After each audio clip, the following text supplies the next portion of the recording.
Hey, welcome back to No Hype Beer Reviews. Unless it's your first time, then welcome. Please consider subscribing. If you do, hit the notification bell, get the updates. What is it for today's video? It's Tuesday. On Tuesdays, I do Test Your Palate Tuesday, where I try to test my palate. And there's no better way than doing a mystery beer because you have literally no idea what it is. This beer is courtesy of Joe from the Beer Patrol. Make sure you check him out. I'm sure if you watch me, you already watch him. But I will link to his channel in the description box below. Yeah.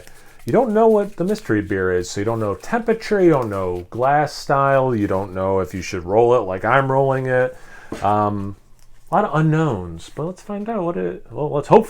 Let's try to figure out what it is before we unveil it and figure out for sure what it is.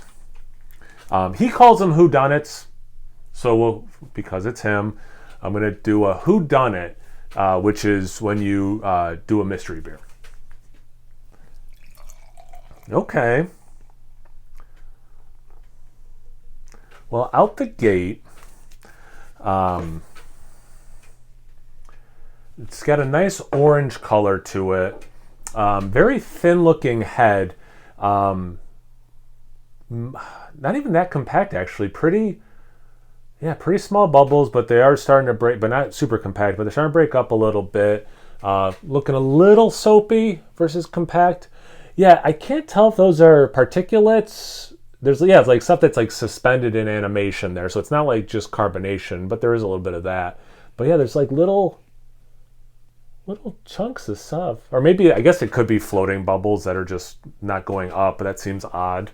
Okay, interesting. So it kind of looks like a West Coast IPA. That's the closest thing I can think of anyway, based on the look. Let's see about the aroma.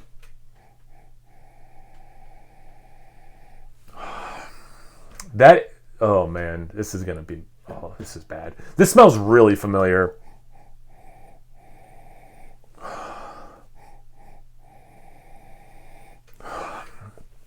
It's not as sweet as this is gonna sound, but it's like a little like peach, orange, marmalade-y, but like with a little bit of like a sour element. It smells.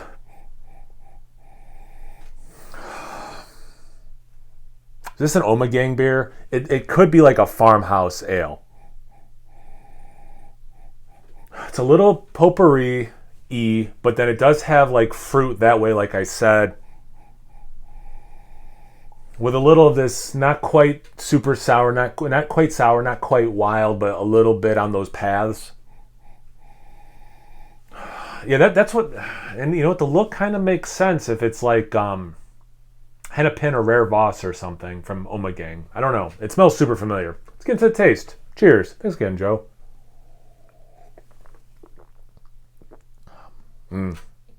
Yeah, so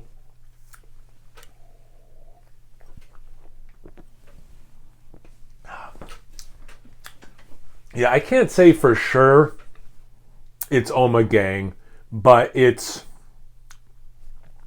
I'm super paranoid, nervous, whatever word you want to use, because when I guess stuff way incorrect, there's two things I always go to.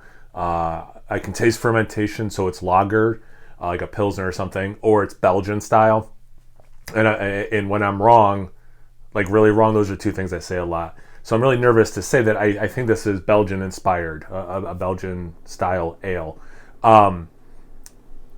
It has a little bit of effervescence. It has some of that yeast character, and I'm really leaning into like a saison farmhouse.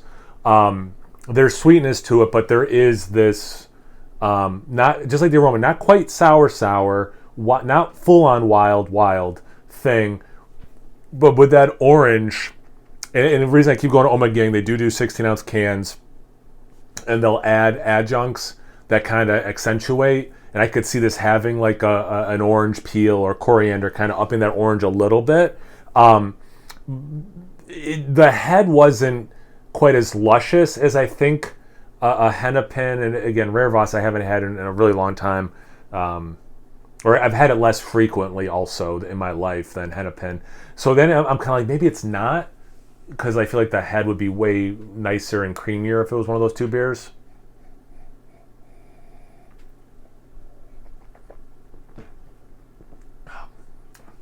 because there is a nice hoppiness to it, but it's not overly done. So yeah, I'm leaning. You could tell me like a hoppy wit, fair enough, but I think it's bigger than that. And again, this is I'm kind of talking myself out of Oma Gang, but the ABV can be really tough. Man, it's got that nice like doughy thing too. It's a really nice beer, whoever does make this. But yeah, I'm thinking it's like Saison Farmhouse, but the ABV is what trips me up because it could be a lot of things. Like I don't really taste the alcohol in it, but then there's like, as I breathe out, whispers of alcohol,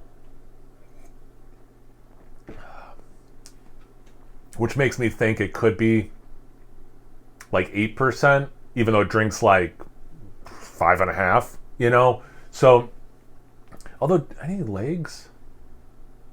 You do get some legs. Not much lacing, get legs. All right. Not a ton of legs, though, but some. So I'm going to say, I'll split the difference some. I'm going to say in that 7 to 8 range ABV, and this is someone's farmhouse or Saison. If there's adjuncts, it's nothing crazy. It's just stuff that adds to the natural beer. Let's see. And again, it does have a nice hoppiness to it, but I don't think, it's not hoppy enough to be a hoppy, like I don't think, if this is a Saison, let's say, I don't think it's going to say hoppy Saison. I'll put it that way. Maybe it says like American style. What's these little pieces? These little guys. Where's like a nice, easy... Joe, you're going to have to start doing pull tabs, brother. Actually, that's Joe's favorite part. Watching me get it. Okay, it is Oma Gang, so that's good. Although that head... Come on, Oma Gang. But is it... It is Hennepin. Okay, good. Okay. So I feel good. But yeah, that head, right? That head doesn't seem like an Oma Gang beer. Yeah, Farmhouse Saison Ale with spices. It's 7.7%. Okay. Inspired by the rustic brews of Belgium, this American farmhouse Saison is charmingly complex with eminently drinkable. Artfully spiced with coriander, ginger, orange peel, and grains of paradise. Its champagne-like effervescence leads to a crisp, dry finish. Yeah, I didn't mention that. It does have a nice dry finish. That sucks that I didn't think to say that because it's there and I totally experienced that. Yeah, I mean, Man, I nailed it. Let's be honest. So, oh wow, this has some age on it. Holy crap! That could explain the head. Oh, okay. I'm just gonna say it, like especially coming off of some recent ones I did not do very well on. I killed this. Like I basically named the beer. So I'm gonna say, give me whatever grade you want. You know, be fair or not. I'm giving myself an A because I mean I nailed it. But here's for anyone who's like, dude, you're delusional giving yourself an A. The anything that was reserved about me just going full in on this was Hennepin. This is from August 2019. It is currently February 2022. So this has a lot of age on it. So that would explain the head retention. That would explain a little bit, the lack thereof head retention, explain a little bit of how it's not quite as effervescent, how it's not quite as, not even actual effervescence, but also just like what the bouquet is doing. But yeah, I mean, I crushed this. And I'm going to crush the beer off camera. I love this beer so much. I don't know if I've ever reviewed Hennepin. I'll have to double check. I think I have. I love this beer. Anyway, Joe, fun beer to do, obviously. It's always nice to like do a mystery beer that you know and you haven't had in a while and you don't know what it is and you enjoy it. And again, with the age on it, well, that's awesome. Good on them. Anyway, thanks, Joe. Make sure you check him out. Description box below. Once you're done doing that, make sure you check me out on Instagram and Untapped. It's No Hype Beer Reviews, both of those places. So always please like, comment, subscribe, and most importantly, imbibe. Cheers, everyone.